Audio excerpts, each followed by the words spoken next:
hear me? Oh, yeah, you can hear me now, right? Yeah. Okay, so the title is Let's Stop Making Each Other Feel Stupid. Bonjour, je suis très heureux d'être ici. Désolé, je ne peux pas parler français tout le temps. So don't worry, I'm not going to do the talk in French. But I am very excited to be here. It's now 2 years at least since I did this, speaking in front of audiences. That is a tiny lie. I'm a pedant. It's no use. I can't let myself get away with the lie. I did speak at an in-person conference last week, Agile on the Beach in Cornwall in the UK, but that was my first in-person speaking engagement for over 2 years. So it is very exciting. I've been dreaming about it. I've been missing it. I've been doing online talks, but it's not the same. So it's really, really nice to have actual real people sitting in front of me. And I realized that I have the added bonus at this venue that because we're sort of outside, you don't have masks on. So last week, the audience all had masks on, and it was a lot harder to just get kind of feedback from them. So I'm glad about that. And I now know, because Katrina's already asked, that a few of you were up late last night. I was up late last night too, because I am an owl. I'm just naturally an owl. I would have been up late anyway, but I didn't have a lot of choice because I am staying in one of the rooms in the castle, which is amazing. Look at my Twitter account. You have to know how to spell my name. That's how to spell my name. It's E-R-Y at the end, same as surgery or carvery. But if you look at my Twitter account, you'll see some photos of the room that I'm staying in. It is amazing. But it is also, the windows look out onto the courtyard where the sound system was last night. So there was no way I was going to bed before 1 a.m. And I was quite pleased when the music stopped at 1 a.m. And that was the first time I've ever made slides at a party. So that was cool. So yeah, I've been a software engineer for 21 years. I'm a lead engineer at Made Tech. I help people to develop effective software. So, can you imagine a world with no imposter syndrome? A world where you can arrive at work excited about learning new things every day, and you never worry about not knowing enough. I know, it sounds like a pipe dream, right? But that's what I would like. And I want to talk about why we don't live in that world at the moment, because I'm afraid the vast majority of us don't. And I just want to say, I have to remember at the start of every talk, I'm always interested in feedback. I'm always changing and refining and iterating over my talks. That's why I was writing slides last night, because I have delivered this talk several times before, but I wanted to improve it. So I also like praise. So I want your feedback, partly because I want you to make me feel good by telling me I'm brilliant, but also, if I'm not brilliant, I also want to know about that. Don't worry, my ego can cope. If you can give me ways that I can improve, I want to know about it. Okay, so being an effective IT professional is not about what you know, but we think it is, and that causes problems.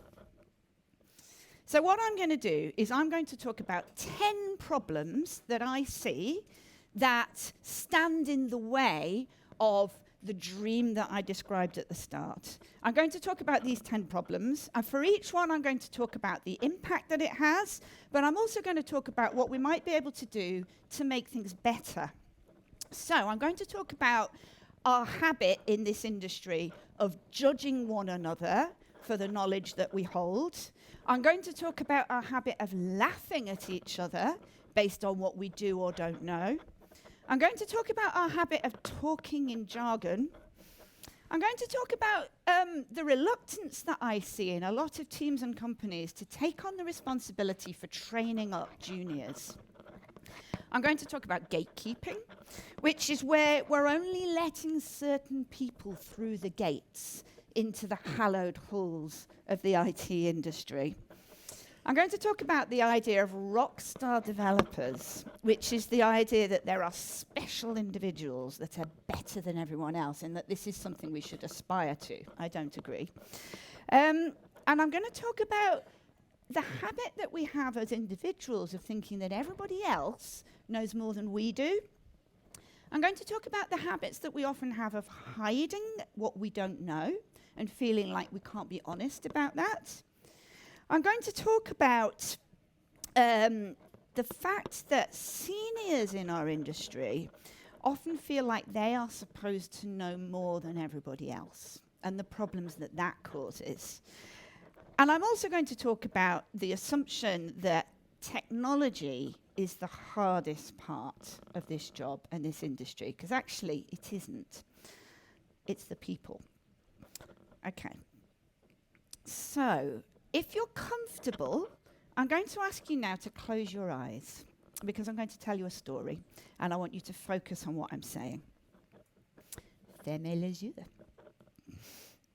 Okay, so once upon a time, there was a woman. She was a software engineer with a background in maths. Because she'd studied maths at school and at university, she was used to being in a minority. She was used to being in an all-male environment. She was also used to the idea that women can't really do maths. Women aren't really supposed to be clever in that way. Women's brains don't work that way. Women can't do technological, complex stuff. And she had absorbed that idea, so that she kind of believed it too, even though she had a maths degree. She ended up working in IT, which was yet again a male-dominated industry. She was the only woman software engineer at the first company that she worked at. And she also felt as though she'd arrived quite late in the industry. She, in fact, was only 25, but she was working with people who had been doing it since they were teenagers, and she very much felt like she was running to catch up. She didn't know as much as everybody else did. Everybody else knew what they were doing, and she didn't. In the next job that she had, she asked to work on the more complex side of things, on the back-end engine, which seemed to be the most exciting bit, where all the interesting stuff was happened, and she kept being told no. And then eventually she went for an interview for a more senior position and faced incredulity from the interviewer that she didn't know the things that he expected her to know. And this was not a pleasant experience, and this reinforced all of her beliefs that she didn't really know what she was doing. So after 12 years in the industry, when she was offered redundancy, it was a relief. She decided she really didn't want to work in this industry anymore. Okay, you can open your eyes. No prizes for guessing, I've just been describing myself. I did leave the industry after 12 years. I left it altogether. I left for 4 years, and I didn't think I was coming back. But I did. I did come back, and there is a happy ending to the story. But the reason I tell the story is because I want to explain my background, where I'm coming from, and why this matters to me so much. I left the industry because I felt inadequate. I felt like I didn't know what I was doing. And I would imagine that this is probably something that will resonate with a high proportion of people in the room. I was always feeling stupid. But what I noticed, particularly when I came back into the industry and I was in a more senior role and I was doing a lot of mentoring and teaching and I had direct reports that I was helping them to develop their careers, what I noticed was that it was a very common feeling that everybody else knows more than me. I don't know what I'm doing. And I also noticed a lot of behaviors that I believed were contributing to and causing this situation. So I'm going to talk about those behaviors, I'm going to talk about their impacts, and I'm going to talk about how we might be able to do things differently. So the first problem that I'm going to talk about is when we judge one another for the knowledge that we have. Something that's very common is that I have heard my colleagues say to each other, "Wow, I just discovered that this person doesn't know about X. I'm so shocked," where X is. Substitute whatever you like into X. I've also very commonly been in the situation where my colleagues come out of an interview where they've interviewed somebody else and they say, "Wow, we just interviewed this person and can you believe they knew nothing about Y?" And then they will have a bit of a laugh about it.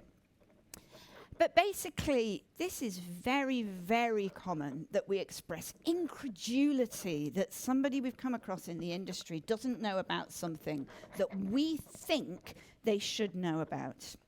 And I'd like you to have a bit of a think about whether you might ever have done that, because I'm afraid I have. But then I always feel really bad about it, and I do try not to. These days, I hope I don't do it anymore. So what's the impact? The impact is people like me just giving up and just leaving the industry altogether. The impact is people feeling like they don't know what they're doing. But the reason I believe that that particular behavior has that impact is because even if the person you're talking about is not within earshot. So you might think it's okay for me to say these things about these people because they don't know that I'm saying it about them. But that's not the point. They might never discover that you said it, although they might, because actually never assume that people won't find out what you've said about them. But they might not discover what you've said, but it doesn't matter because everybody within earshot knows that this is happening. So what's happening is they're hearing people judge one another for not knowing stuff, and they're thinking, I hope that doesn't happen to me. And that's what I've always thought whenever I hear this. I think, oh God, this is what people say to one another about people. I'm worried that they're going to be saying that about me. So therefore, I have to try and prove that I know everything about everything. So I'm just wondering, is it my earring that's making this noise? Right, thank you. I was thinking if I just stand very still, but it didn't occur to me I can just take my earring off. There, that's better. Okay. So the impact is that people feel insecure, people worry, people internalize what they hear other people saying about other people. So what's the solution? The solution is really quite simple. Just don't do it. Don't judge people for what they know. And I will talk more about why you shouldn't and why it's not helpful. So the next one is laughing at people. Now, I'm sure we've all laughed at people for not knowing stuff. And the best example, the one I see most commonly, and maybe this is confirmation bias, I see it because I am one of these people. So the people that I notice being the target of laughter about their technological knowledge are mothers. Everybody loves to tell a story about their incompetent mum and how she couldn't work the TV remote, or she thought that she'd deleted the internet. Or, you know, there are lots and lots of examples like that. And it's a very easy stereotype, particularly the middle-aged woman, which I am one of. You know, they don't get it. And they're easy target. It's fun to laugh at them for what they don't know. But if they don't know it, they don't know it. And maybe, rather than laughing at them, what you could do is help them to learn what they need to know. Or even ask the question, do they need to know it? Is this maybe they don't know it because it's not important to them? Maybe they don't actually need to know the thing that you're laughing at them for not knowing. And so what's the impact? So the impact is imposter syndrome. You know, when we know that people are judging one another, laughing at one another for what they do or don't know, then every time we are aware of our own gaps in knowledge, that's yet another reason we give ourselves to feel like an imposter. I don't belong here. I'm going to get found out. I don't know enough. And sooner or later, people are going to find out what I don't know. And every time you laugh at somebody based on their knowledge, you are contributing to that. So, in fact, I'm just very quickly going to do a straw poll. Hands up if you've ever experienced imposter syndrome. So that's the idea that you feel like you don't really know as much as you're supposed to know and you're going to get found out. Okay. I'm not surprised. It's a high proportion of people. So what's the solution? Yet again, have empathy. Think about the people that you're laughing at. Thinking about the impact that it might have on them, and think about whether instead of laughing at them, you might be able to help them. Try to put yourself in their shoes. Okay, so the next one is talking in jargon. And we all do it. We all use shorthand. And a lot of the time, it's just because it's quicker. It's quicker to say an abbreviation than it is to explain something in full. And particularly with our colleagues, we develop shorthand so that communication is more efficient. But also, what tends to happen is you use the shorthand because you want to fit in. So you might arrive somewhere where people are using jargon, they're using technical terms to describe what's going on. And at first you don't understand, but then you do, and then you will gleefully start using the same words as them because now you're in the club. Now you know what's going on. But what you're not doing is thinking about, is there anybody else in the room who's in the same situation that you were? So I'm going to just tell a little story. So imagine somebody is walking into a meeting. They go, oh, sorry, I'm late. And the people in the meeting go, it's fine. We were just talking about the ARM processor. And you're thinking, oh, no, I can't remember what that is. ARM, what's it stand for? I know I've heard of it before. Eventually, after missing a load of stuff because you're panicking about what the hell does ARM stand for, you might finally find the confidence to say, look, I'm really sorry, but remind me again, what is ARM? And then they might say, oh, well, it's the articulated retention matriculation. And you go, oh, right, yes, okay. And then they say, oh, but today we're actually talking about the AMRM, the articulated meta-retention matriculation. And you're like, oh, God, meta. What does meta mean again? I always forget what meta means. And again, you're not thinking about what's going on because you're too busy trying to remember what these acronyms stand for. They're not acronyms, but abbreviations stand for. And then, you know, people are getting impatient. Maybe somebody says to you, but you're the expert. You're supposed to know about this stuff. And then you feel even worse. Meanwhile, you are not contributing effectively to this meeting because you're so busy worrying about what they're talking about and also panicking and feeling insecure and the imposter syndrome's kicking in. And you're thinking, what am I even doing here? And this is something that happens all the time. And the worst thing is that people won't always do what I describe in that scenario where finally I put my hand up and admitted that I didn't know what they were talking about. People will just pretend to know what you're talking about because they're worried that they will be judged or laughed at if they don't admit that they've forgotten or maybe never even knew the terminology that you're using. But then what they'll do to fit in and to make themselves feel better is as soon as they do pick up on the terminology, they'll use it enthusiastically and not worry about whether anybody understands them or not because they're so excited about finally being in the club.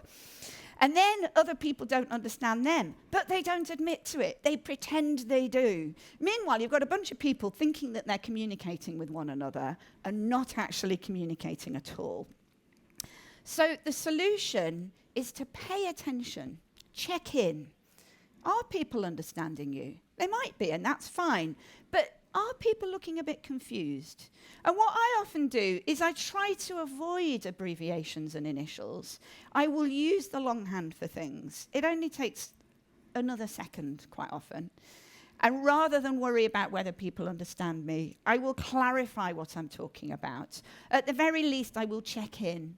And I'll make sure that people understand. Sometimes I'll ask people to repeat things back to me.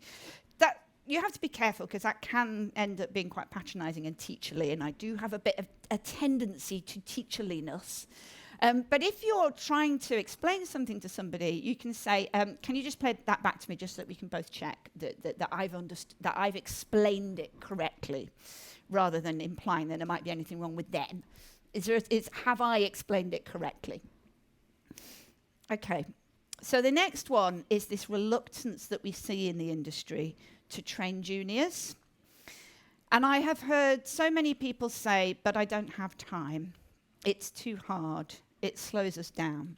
So that applies to hiring juniors onto teams. So particularly if you've got a high-functioning team with a lot of seniors, they might say, we don't want to hire juniors because it'll slow us down. We don't want a junior on our team. But you also see companies saying, we only hire seniors. We don't hire juniors. We don't have the resources to train people up.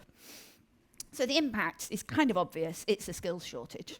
There is a massive skills shortage in this industry. And if we are insisting that we will only hire seniors, then where are the juniors going to come from? How is anybody ever going to learn how to do this job if we only hire seniors? So that's the first impact. The next impact is this fear that people have that they don't know enough. You know, particularly if you go to a company that explicitly says we only hire seniors and we've got a really high bar, we only hire people who really know their stuff. And you get a job and then you just spend the rest of the time worrying that you're not living up to this stated high bar. The solution is to teach people. So the solution is to take on juniors and train them up. The solution is to have juniors on your teams and train them up. And you are not just doing this out of the good of your heart. It's not just because it's kind and you're helping people to develop their careers. It's also because we need a pipeline, we need new people coming into the industry. But there are also much more fundamental benefits than that. So if you have juniors on your team and you are teaching them your domain, your technologies, your techniques, then you will benefit from that. We learn by teaching. When we tell somebody else how to do something, we learn about it ourselves. Quite often, when you try to explain something to somebody else, you notice your own gaps. You notice the things that you don't know. And again, don't worry about that, because if we're all worried about being judged and about not showing the things that we don't know, then we can't teach, because we can't be honest with the people that we're teaching that sometimes there are things we don't know. Some of my favorite moments in this industry of when I've been working with somebody junior to myself and they've asked me a question that I don't know the answer to, and I've been able to say, I don't know, let's find out together. And we will both learn something in the process. But not just that, I am modeling to them that it is okay to say, I don't know. Because it's really, really important that we are able to say, I don't know. And I will talk more about why that is so important. But everybody benefits from teaching juniors. At MadeTech, Katrina mentioned it briefly at the start, we have an academy program, which I teach. And what we do is we hire people who do not have degrees. I mean, they might have a degree, but not in computing, and we don't care. We don't ask them to have a degree. They do not have further education. Typically, we want them to have done some coding, and the reason we ask for that is because we want to know that they're committed and they do genuinely want a career in software, because until you've tried it, you don't really know. So we want them to have maybe done a boot camp, done some self-learning, maybe even had, a bit of a job working in somebody, maybe building web apps. So we want them to have some experience, but we do not expect them to have degrees. We do not expect them to have tons of experience. What we do is we put them through a 12-week full-time training program that's very hands-on, because you learn by doing. And then we put them with our clients and we get them actually working on software projects, but still supported. They need support. Apart from anything else, everybody's terrified of not knowing enough. People do need support. You have to help people through this journey. But it can be very rewarding for you as well as for them. And another thing that's incredibly useful for this is pairing. So pair programming, where two people sit at one computer working on the same piece of code. This is something that's incredibly useful when you're training new people. It also works for people who are experienced software developers but are new to your domain. So they're new to your software. They don't know your code base.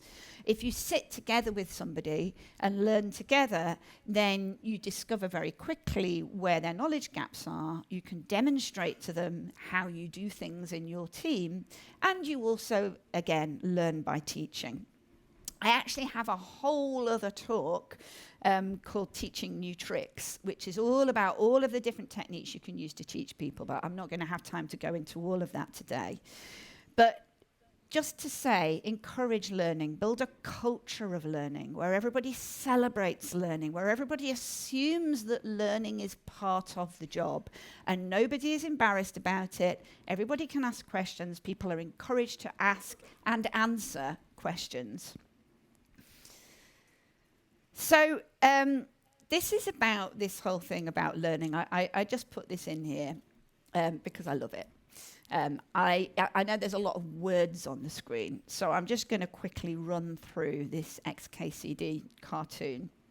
So what he's talking about is the idea that people are all learning things all the time. And he uses the example of the Diet Coke and Mentos thing, which, if you don't know, if you put a Mento into a bottle of Diet Coke and put it a little way away from you, it will create this fountain. There's some kind of chemical reaction that happens. I'm not a chemist. I don't know what happens. Something happens. But if you put a Mento into a bottle of Diet Coke, it creates this amazing fountain, and it's lots of fun.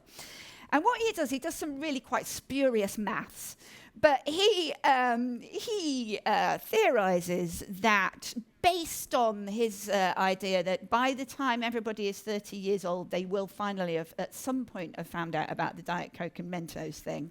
And based on the birth rate in America, he decides that therefore 10,000 people a day are learning the Diet Coke and Mentos thing. But the point is more fundamental than that. The point is that for all knowledge, there is always a point when you don't know it, and then a point when you do know it. And judging people for not knowing stuff is pointless. If they don't know it, that is simply the state that they find themselves in. There might be many, many reasons why they don't know the thing that you think they should know, but laughing at them for not knowing it is completely pointless. And the alternative is to get excited and to say, congratulations, you're one of today's lucky 10,000. Not only do you get to learn about, in this case, the Diet Coke and Mentos thing, but I get to teach you it. So I get to have the fun of seeing you see the Diet Coke and Mentos thing for the first time. So we both win. And that's much more productive than just laughing at them for not knowing about it. But I really like the idea of the lucky 10,000. You know, probably it's a very, very popular cartoon. You probably hear people talking about the lucky 10,000. This is what they're talking about. So the next problem is gatekeeping. And this is the idea that we keep these gates into our industry firmly closed, and we just open them a crack and let people in and then close them firmly again. We don't want to let people in unless they deserve it. The problem with that is that quite commonly our idea of who should be allowed in tends to be based on ourselves.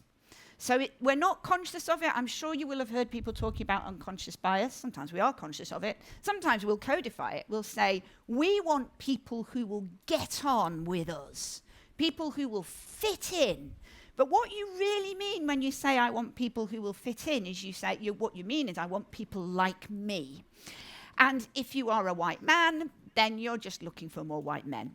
What you're not doing is encourage. I mean, I'm looking for white women, to be honest, unconsciously. I'm not necessarily looking for black women, and I should be. So the problem there is that we have these really rigid ideas of what constitutes good and fit for purpose.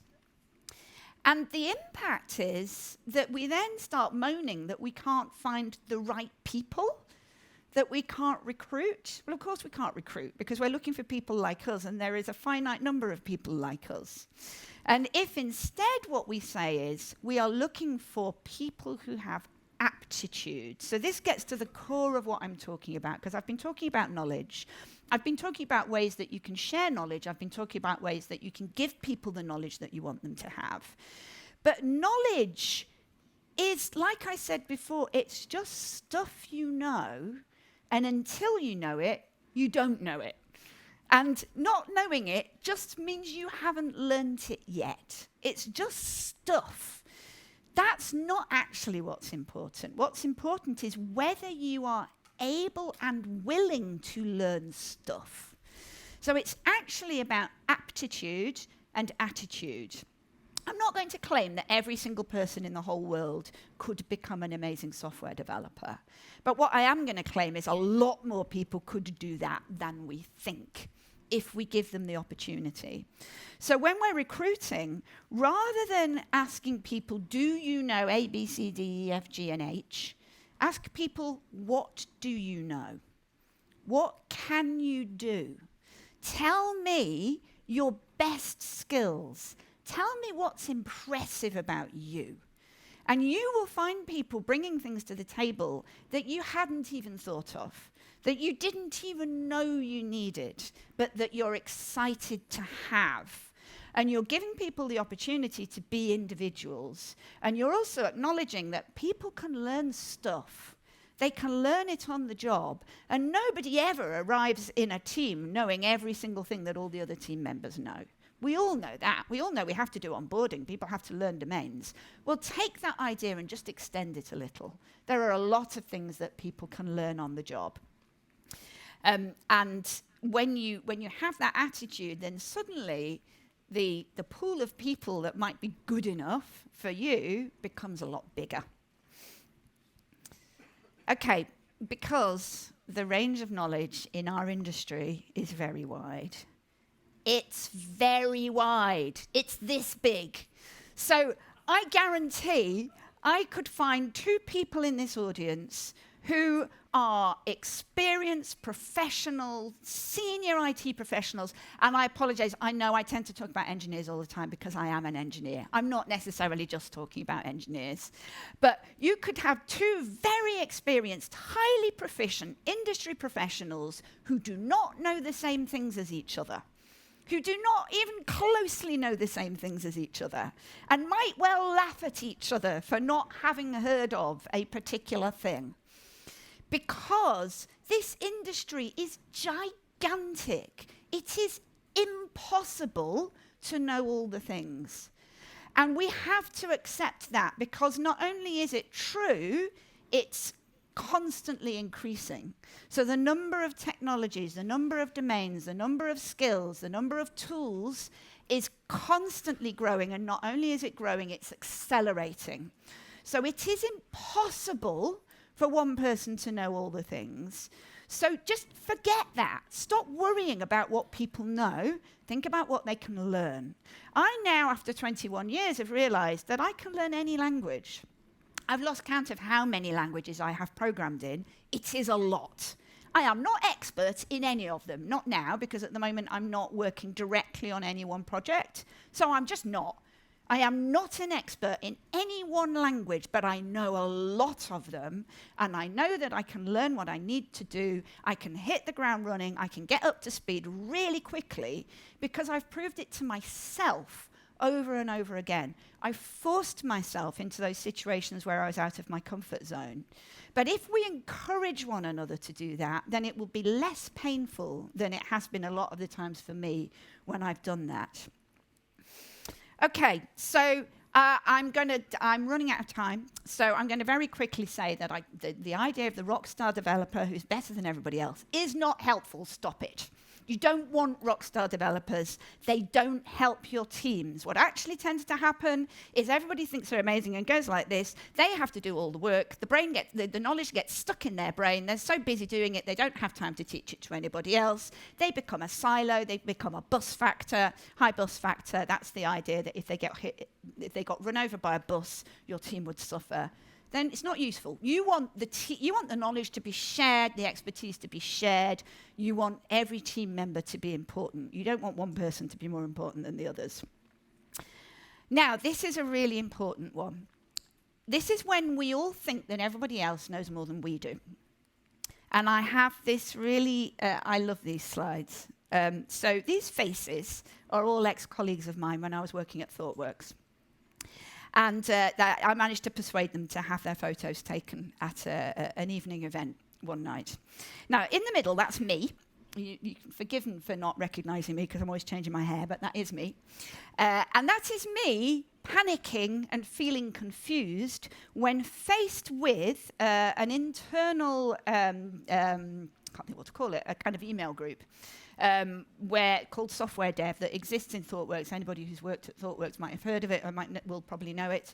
And what happens is that because ThoughtWorks has thousands of people worldwide, so there are lots and lots and lots of threads and topics going past. And a lot of them have titles that you just think, oh no, Everybody's talking about PySpark or encryption or SonarQube, and I don't know what that is, and everybody else knows. So I'm seeing all of these different people who have started all of these different threads.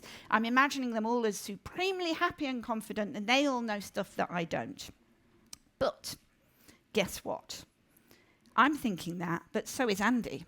So what Andy's doing is, he started his thread, but he's looking at all the other threads and looking at all of the people and thinking, all of those people know all of those things and I don't. And guess what? Anik is saying the same thing. And so is Ezra.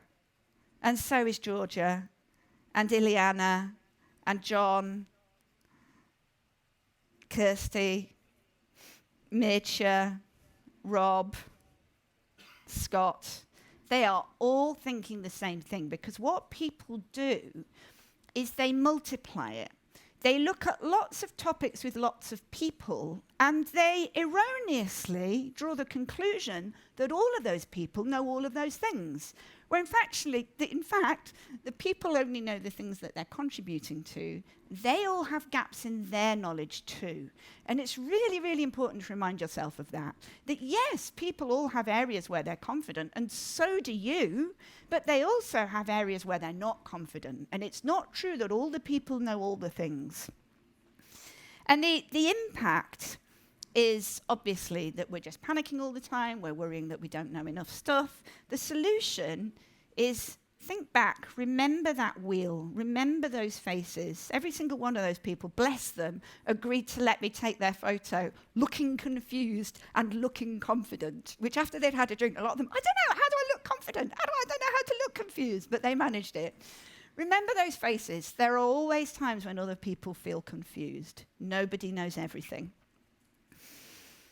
Okay, and don't hide your ignorance. It's very important to show and be honest about what you don't know. I was going to tell another story. I'm going to miss that out.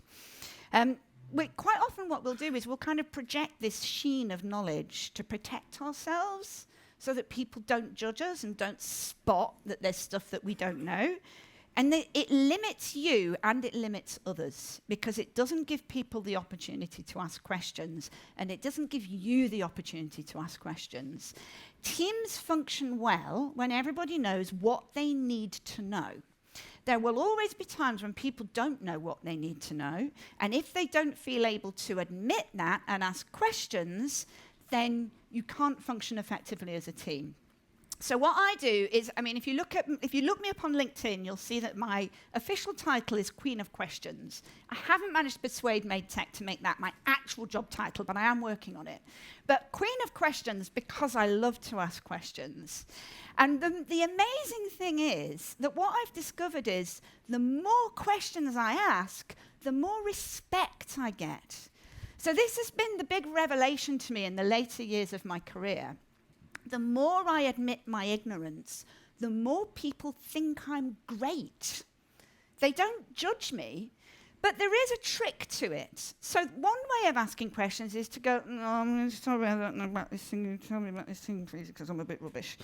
That doesn't garner respect. That doesn't make people think well of you. But if you say, right, okay, so you were just talking just now about this thing, and you said this thing that I understood, and you said this other thing that I think you probably meant this, but then you said this other thing in the middle that, no, sorry, can you run that by me again? Now, that's me asking questions confidently and authoritatively. It's also me proving that there are things that I do understand, but there are also things that I don't. People love that. So not only does it make them think, oh, wow, she's really confident. She really knows what she's doing. That's the amazing thing. If you ask questions in the correct way, it makes you look knowledgeable. Not only do they do that, but also all of the other people in the room who also have similar insecurities and were worrying that they didn't know about the thing you've just asked about, they feel better. They feel more confident the next time they want to ask a question. Also, there may well be people in the room who are junior to you but know the answer to your question, and that makes them feel great. And this is what we want. We want people to feel confident and happy, not have imposter syndrome, and not be terrified because they think they don't know enough stuff. And what that does as well is that creates psychological safety, which is really important. People often talk about psychological safety where people don't feel safe to be themselves. Being able to be yourself, one of the things that facilitates that is if you're able to admit what you don't know. And in order to create an environment of psychological safety for our colleagues, what we do is we model it. We show what it looks like by, if we're able, showing our own vulnerability so that other people are able to show theirs. Okay, so another one is this idea that senior technologists should know more than the rest of their team. They shouldn't. You want to surround yourself with people better than you, particularly if you're in a leadership position, if you've become a lead engineer, tech lead, whatever. You shouldn't know more than everybody else. You can't, because you're doing other stuff. Your senior devs, the ones that are hands-on, are probably the ones that know the most. You want them to be better than you. You want them to know more than you. And once you embrace that, everybody benefits. And just the final thing, people often think that the hard part in this industry is the technical part. It's not, it's the people. Everything I've been talking about is about people. It's about how you facilitate teams to work well together, because people matter. And if people aren't empowered, then you're never going to get anywhere. Okay, so the happy ending, you've probably already gathered, is that I did come back into the industry. I retrained as a high school maths teacher, and it was a disaster, to be honest. It was the worst job I've ever had. So I came back into the industry, and it was like, oh, God, it's okay. Nobody wants me to stay up until 2 o'clock in the morning preparing lesson plans for the next day, and I get to actually sleep at night, and I get to just go to work and then go home again. This is amazing. And I also realized that I knew a lot more than I thought I did. I discovered pairing, which made a massive difference because it allowed me to see that other people also Google everything, and that's okay. And I went from strength to strength, but one of the big things that made a difference was my ability to show vulnerability. That's what allowed my career to really take off, and that's the happy ending. Okay, so finally, I have this thing called the Stupidity Manifesto. Let's stop making people feel stupid. Instead, let's have an explicit policy of curiosity towards all things. Let's actually put that on the wall. Let's say this is what our team does, and let's give each other the power to call each other out if we're not working towards that goal. Let's all keep that uppermost in our minds. And let's ask people what they need to know, not what they actually know. Ask each other what people need to know. What do they really need to know, rather than what can they learn on the job? Don't judge people if their knowledge doesn't match yours. Let's give our colleagues every opportunity to learn and explore without risk, because when you learn without risk, you get better solutions. You get non-optimal solutions when people don't feel the ability to take risks. Give new people a chance to show us what they can do. Encourage everyone to ask questions and demonstrate it by doing it ourselves. Acknowledge the broad range of knowledge in our industry. I think I missed one. Yeah. Remember, our industry never stays the same. It's constantly changing, and the pace of change is accelerating. And we all forget stuff as well. That's the other thing. Sometimes when you don't know something, it's not because you never knew it. It's because you once knew it, and then you forgot it. I mean, after 21 years in the industry, I've forgotten more stuff than I remember. Lead by example. Be honest when you're confused, and do it confidently. Focus on aptitude and attitude rather than knowledge. Remember what it felt like when you were still learning, and prioritize clarity over jargon. And remember that none of this stuff is me being idealistic. This is me being pragmatic, because if we want to function well as teams, we have to give people the opportunity to learn the stuff that they don't know. So let's stop making each other feel stupid. Okay, so I'm going to miss that bit. There's a few links. Hopefully we can share the slides so you'll get those.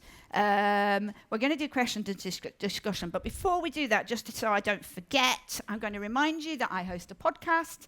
It's at tinyurl.com/makingtechbetter with hyphens between the words. I've interviewed a ton of really, really interesting people, honestly. I love the podcast. It's great.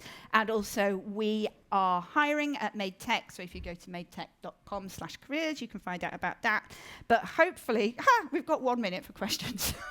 Oh, thank you, Clare.